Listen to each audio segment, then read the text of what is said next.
আম্পিনগরে তিপ্রামথার এক বিশাল জনসমাবেশে দেখা গেল জনস্রোত। আম্পিনগর টিটিএ এইডিসি কেন্দ্রের অন্তর্গত তেন্তুইবাড়ি হাই স্কুল মাঠে অনুষ্ঠিত এই মহাসমাবেশে উপস্থিত ছিলেন তিপ্রামথার সুপ্রিমো মহারাজা প্রদ্যুৎ কিশোর দেববর্মা। সভায় বিপুল সংখ্যক মানুষের উপস্থিতি পুরো এলাকাকে উৎসব মুখর করে তোলে।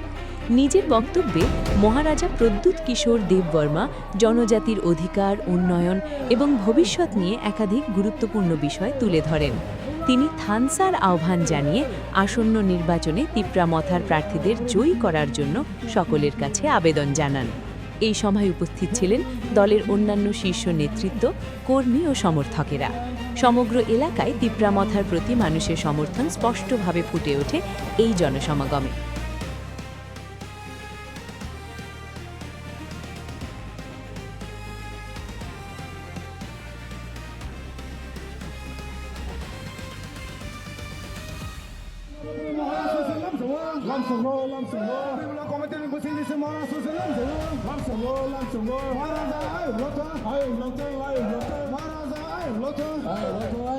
Maraza,